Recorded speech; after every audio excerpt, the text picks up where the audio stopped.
নমস্কার। আজকে আহার নিয়ে আলোচনা করব। গীতায় ভগবান শ্রীকৃষ্ণ বলেছেন, আয়ুষ্যত্ব বল আরোগ্য সুখ প্রীতি বিবর্ধনা রস্যা স্নিগ্ধা স্থিরারিদ্যা আহার সাত্বিকা প্রিয়া। অর্থাৎ তিনি বললেন যে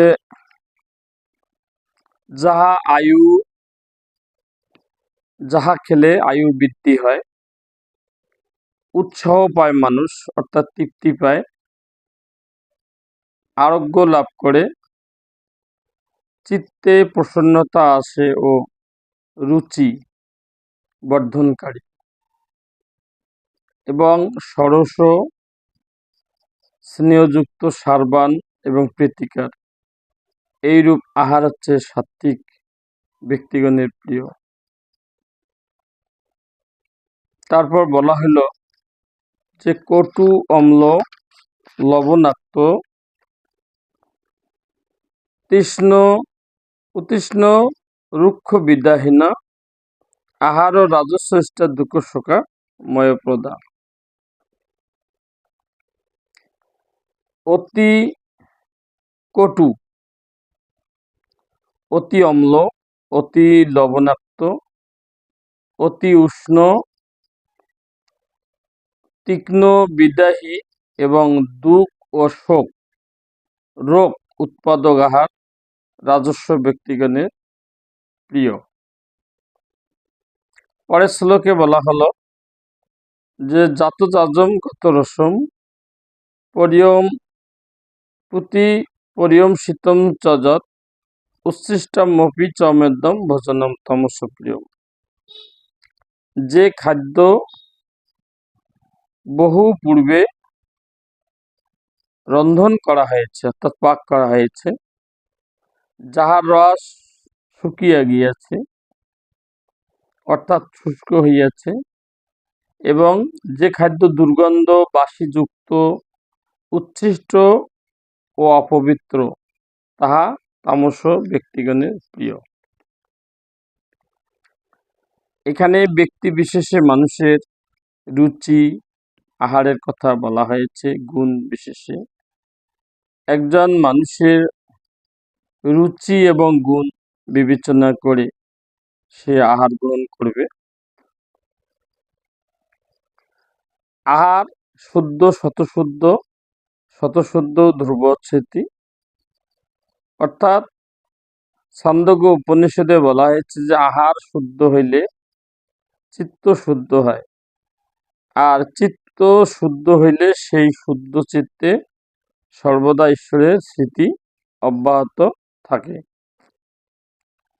আমরা আমাদের গুণ অনুপাতে বা আমাদের ব্যক্তির যে ভাবধারা, সেই ভাবধারা অনুপাতে আমরা অনেকে আহার গ্রহণ করে থাকি।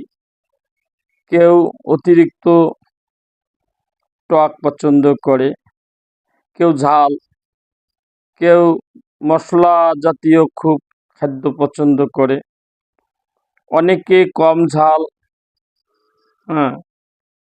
কম মশলা জাতীয় খাদ্য তার বেশি রুচিকর, অনেকে শুষ্ক খাদ্য, অনেকে আবার বাসি খাদ্য পছন্দ করে। এটা ব্যক্তি বিশেষের উপরে নির্ভর করে, মানুষের গুণ অনুপাতে। কিন্তু একজন সাত্ত্বিক ব্যক্তির জন্য যে খাবার, সেটা ভগবান গীতায় বলছেন যে যাহা খেলে মানুষের আয়ু বৃদ্ধি হয়, বল হয়, শরীর সুস্থ থাকে, নীরোগ থাকে, চিত্ত প্রসন্নতা থাকে, রুচিকর স্নেহযুক্ত সরস, এই সকল খাদ্য একজন সাত্ত্বিক ব্যক্তির প্রিয়। অর্থাৎ যিনি শতগুণ সম্পন্ন ব্যক্তি, তারই এই খাদ্য প্রিয়। রজগুণ ব্যক্তি, যিনি সদা সর্বদা অতিরিক্ত ঝাল পছন্দ করেন, মশলা জাতীয় খাদ্য থেকে শুরু করে অনেক প্রকার নানা প্রকার আইটেম করে অনেক প্রকার রুচিকর খাদ্য তিনি খেতে পছন্দ করেন, তারা খেতে পছন্দ করেন। তামস ব্যক্তি অর্থাৎ তমগুণ সম্পন্ন, অজ্ঞতা ক্লিষ্ট, জীর্ণ শীর্ণ, তারা অনেক সময় ধূমপান, নেশা, ভাং থেকে শুরু করে অপ্রিয় বস্তু এগুলো প্রতি তাদের ধর্মান্ধতা যাদের বেশি আছে, অজ্ঞানতা, তারা অরুচিকর খাদ্য, খাদ্য, ধূমপান, এইসব খাদ্য তাদের অতীব প্রিয় হয়ে থাকে। আসলে মূলত মানুষের ব্যক্তি গুণের উপরেই আহার নির্ভর করে। একজন ব্যক্তি শুধুমাত্র নিরামিষই গ্রহণ করে, কিন্তু সেই খাদ্যে যদি অতিরিক্ত ঝাল মশলা থাকে এবং নানা প্রকার উপাদেয় দ্বারা তৈরি হয়, তেল বেশি, মশলা বেশি, এই সকল খাদ্য মূলত রাজস্বিক ব্যক্তিগণের প্রিয়। কিন্তু পরমেশ্বর ভগবান এখানে সাত্ত্বিক যে আহার, সাত্ত্বিক ব্যক্তিদের যে প্রিয়, সে কথাই তিনি স্পষ্ট বলেছেন যে সাত্ত্বিক ব্যক্তিরা স্নেহ জাতীয় খাদ্য বেশি পছন্দ করে, যেমন দুধটা স্নেহ জাতীয় খাদ্য, তারপরে যেমন ফলমূল থেকে শুরু করে তারা শাক সবজি, মাছ, মাংস, এগুলো তারা স্বাভাবিক নিয়মে রন্ধন করে খেতে পছন্দ করে। কিন্তু রজগুণীরা আরো বেশি সেটা মশলা দিয়ে তারা রন্ধন করে তাদের রুচি বাড়িয়ে তোলে। যা হোক, আমরা আমাদের সমাজে যে সকল খাদ্য আমরা পরিহার করব, যেমন আমরা অনেক সময় যে সকল রাঁধুনির মুখে লালা, ময়দা, কেশ থেকে ময়লা বাইর হয়, অনেক সময় আমরা অনেক খাদ্য বিক্রেতার কাছে যদি আমরা খাদ্য গ্রহণ করি, সে ব্যক্তিকে আমাদের নির্বাচন করা বিশেষ প্রয়োজন। তিনি পরিষ্কার পরিচ্ছন্ন কিনা, তার হাত পরিষ্কার কিনা, তিনি অশুচি কিনা, সূচি কিনা, তিনি আশুর স্বভাব, কুৎসিত, রোগাক্রান্ত, এই সকল ব্যক্তি বিশেষ আমাদের লক্ষ্য করে সেই খাদ্য আমাদের গ্রহণ করা উচিত। এবং যার কাছে আমরা সে খাদ্য খাবো, তারও অবস্থা, সেই ব্যক্তি বিশেষের অবস্থা আমাদের জেনে রাখা উচিত, যে তিনি সূচি আছে কিনা, তার সম্পূর্ণ পয় পরিষ্কার এগুলো আছে কিনা। যা হোক, আমাদের অপবিত্র খাদ্য গ্রহণ করা যাবে না, যেটা আমাদের শরীরের জন্য ক্ষতিকর। তবে শঙ্করাচার্য তিনি আরো একটু আহারকে বেশি ঊর্ধ্বে নিয়ে গেছেন, যে আহারিতে ইতি আহারও, অর্থাৎ যা গ্রহণ করা যায় তাহাই আহার। যেমন ইন্দ্রিয় গ্রাহ্য বিষয় জ্ঞানী আহার, অনেকেই আমাদের সমাজে আমরা অনেকেই মাছ খাই না, মাংস খাই না, ডিম খাই না, বা অন্যান্য অনেক কিছুই আমরা খেতে পছন্দ করি না বা খাই না। আমরা নিজেকে সাত্ত্বিক আহার বলে আমরা দাবি করি, ভালো।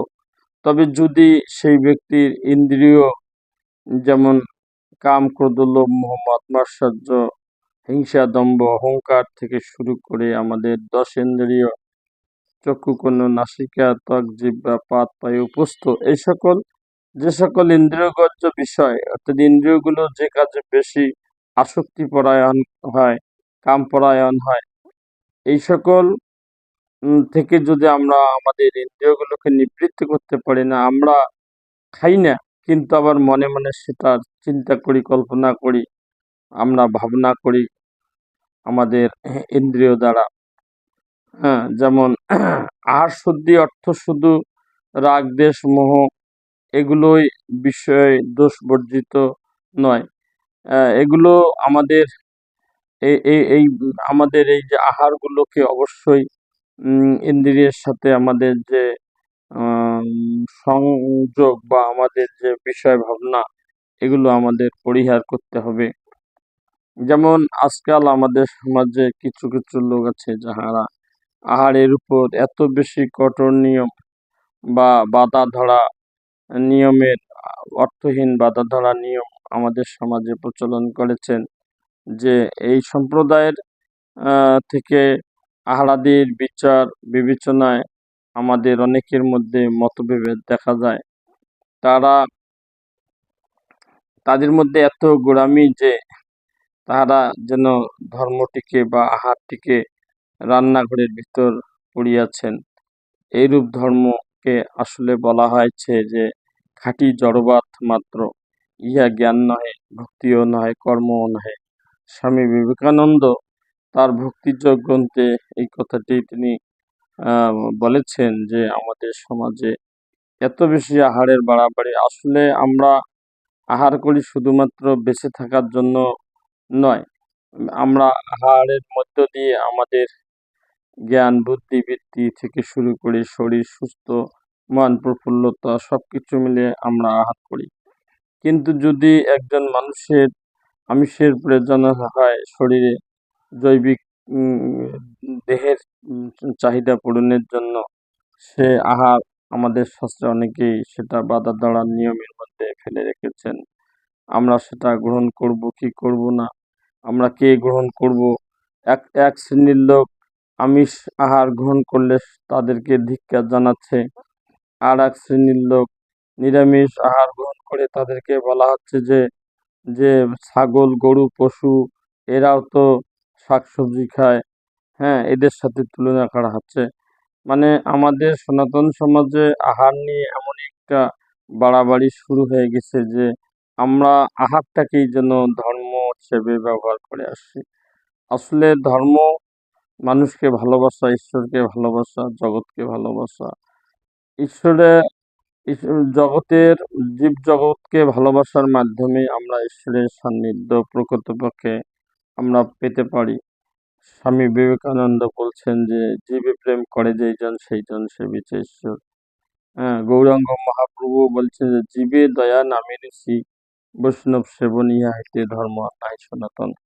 আসুন আমরা আমাদের সমাজে আহার নিয়ে এত বাড়াবাড়ি না করে আমাদের যে সকল আহার আমাদের শরীরের পুষ্টি সাধন থেকে শুরু করে চিত্ত প্রসন্নতা, আমাদের জ্ঞান বুদ্ধি বিকাশে সহায়ক হয়, আমরা সেগুলো আহার গ্রহণ করে আমরা আমাদের জীবনকে সুন্দর করে তুলি। এবং আহার নিয়ে এত আমাদের মধ্যে গোঁড়ামি না করে আমাদের সনাতন ধর্মের যে প্রচার প্রসার থেকে শুরু করে, সনাতন ধর্মের যদি ব্যক্তি বিশেষেই না থাকে তাহলে আহার নিরামিষ এবং আমিষ আহার নিয়ে এত লাফালাফি করে কী লাভ হবে। সকল লাফালাফি এবং অহংকার নিবৃত্তি করে আমাদের এক কাতারে এসে সনাতন ধর্মকে স্বধর্ম নিধনম শ্রেয় পরধর্ম ভয়াবহ, অর্থাৎ আমরা আমাদের ধর্মকে রক্ষা করব এবং সকল